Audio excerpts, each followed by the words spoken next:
دنیا میں کئی لوگ ہم سے پوچھتے ہیں مولوی صاحب آپ کی تنخواہ کا سکیل کیا ہے؟ میں کہتا ہوں ہماری تنخواہ کسی سکیل میں نہیں آتی، یا کوئی سکیل ہماری تنخواہ میں نہیں آتا.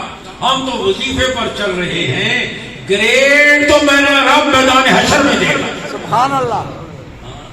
دنیا میں تو کسی بادشاہ نے اعلان کیا نا جو میرے ہاتھی کو رلا دے میں اس کو انعام دوں.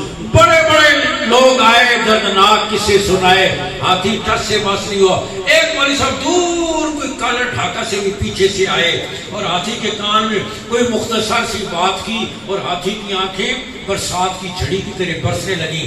ہاں ٹپ ٹپ اس کی آنکھوں سے آنسو گرنے لگ گئے. بادشاہ نے انعام تو دیا لیکن مولوی صاحب سے پوچھا آپ نے کیا دردناک کہانی سنائی تھی کہ ہاتھی کا دل بھی بسیج گیا؟ کہنے لگے میں نے کان میں اس کو اپنی تنخواہ بتائی تھی. تنخواہ سن کے ہاتھی دے تو آڈا پھر بھی نہیں بسیجا. ہاں دل کیا کہتے ہیں استاد جی ان کو بڑے چٹے کپڑے پہنے ہو بادشاہ جی، یہ جیکٹ کتوں ماری ہے؟ آج ہماری سوچ یہ ہے، میں عرض کر رہا ہوں. اور اس کے باوجود الحمدللہ اس اللہ نے قوم کا رشتہ قرآن سے ٹوٹنے نہیں دیا. چپڑاسی سے کم تنخواہ پہ گزارا کر کے مسجد میں کسی تک گزرے اور چوک میں گزارا کر کے آپ دیکھتے نہیں 4 کنال میں خان صاحب نے راجہ صاحب نے مسجد بنائی. ہاں 2 مرلے کی نلکی سی ایک سائیڈ پہ چھوڑ دی، سموسہ ٹائپ. پوچھا خان صاحب ادھر کیا اتنی مرضی نے بادشاہ تلے وضو خانہ تلے لیٹرینہ بڑھ سننا اتنے مولوی صاحب نے حجرہ بڑھ سکتا تاکہ اس کو خوشبو آتی رہے. یہ ہماری بے اتنائی ہے اور یہ حال ہے. وہ اخلاص ہونا چاہیے جی، علماء کے اخلاص. آپ اخلاص کے ساتھ مٹھائی بیچو نا، اخلاص کے ساتھ کپڑا بیچو نا، وہ تم دیتے رہو لوگوں کو. صرف اخلاص مولوی کے لیے آ گیا. اور اخلاص کا کیا کہنا. میں عرض کر رہا ہوں ان بوریا نشینوں نے، میں نے ملتان کے ایک پروگرام میں کہا تمہاری تنخواہیں نہ بڑھیں، تم پہیہ جام ہڑتال کرتے ہو، بازوں پر کالی پٹیاں باندھتے ہو، دھرنا دیتے ہو، قلم چھوڑ ہڑتال کرتے ہو. کبھی ہم نے بھی مسلح چھوڑ ہڑتال کی ہے؟ بولو. ہری پور میں کمی قاضی صاحب نے، رحمان صاحب نے، علماء نے اعلان کیا تنخواہیں بڑھاؤ، نہیں تو 23 مارچ سے مسلح چھوڑ ہڑتال کریں گے، نہ جنازے پڑھائیں گے نہ نمازیں پڑھائیں گے. آپ نے بڑی مصیبت پڑی مولوی ہڑتال کی نہ نمازیں پڑھاتے نہ جنازے پڑھاتے. کبھی سنے؟ میں نے کہا ینگ ڈاکٹر آئے دن ہڑتال کرتے ہیں، ٹیچر یونین ہڑتال کرتی ہیں، ٹیلی فون والے ہڑتال کرتے ہیں، آئرن ٹینکر والے ہڑتال کرتے ہیں. کبھی ہم نے بھی ہڑتال کی ہے؟ آج تک نہیں کی اور انشاءاللہ قیامت تک نہیں کریں گے انشاءاللہ. ان علماء نے روکھی سوکھی کھا کر چپڑاسی سے کم تنخواہ پہ گزارا کر کے اپنے ارمانوں کو سینوں میں دفن کر کے اور پاکستان کا وقار الحمدللہ پوری دنیا میں بلند کیا ہے. اس وقت پوری عرب دنیا، دوسری دنیا کی بات نہیں کر رہا، عرب مسلم دنیا کی بات کر رہا ہوں، اسلامک ورلڈ کی بات کر رہا ہوں. پوری اسلامی دنیا مل کر قرآن کے اتنے حافظ تیار نہیں کرتی جتنے اکیلے پاکستان میں ہوتے.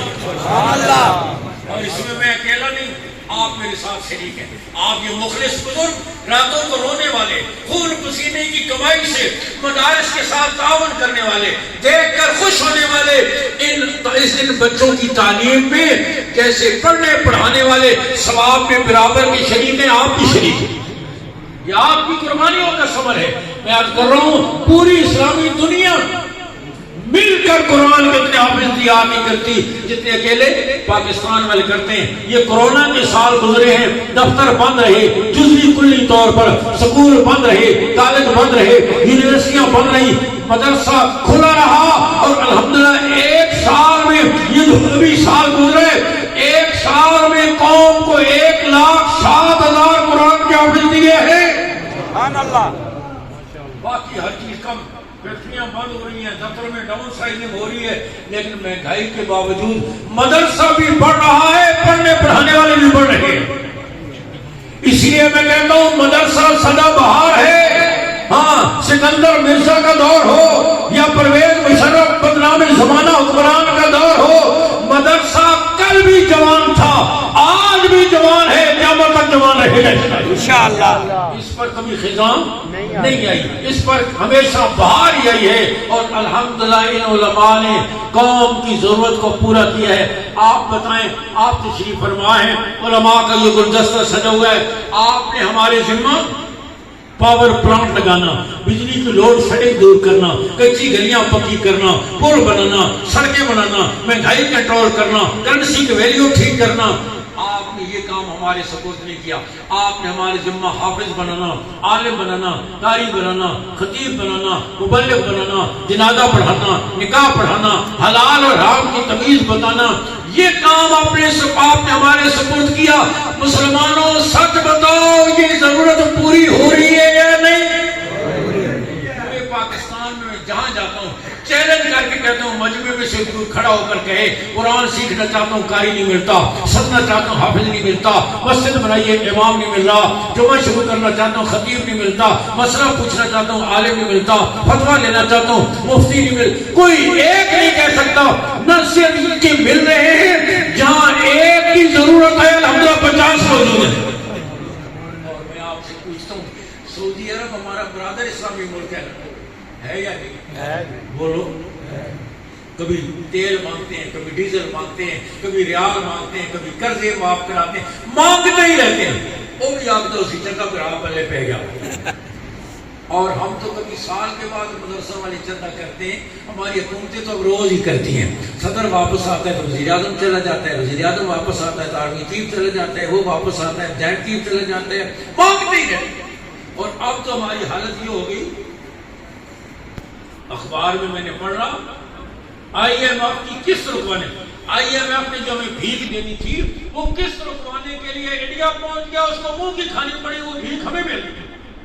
جس طرح علی پور چوک میں دو بھکاری لڑ رہے ہو نا صدیق اکبر چوک میں، اور ایک دوسرے کو دھکا دے کے زیادہ ہو اور بھیک خود لے تو مجھے مل گئی.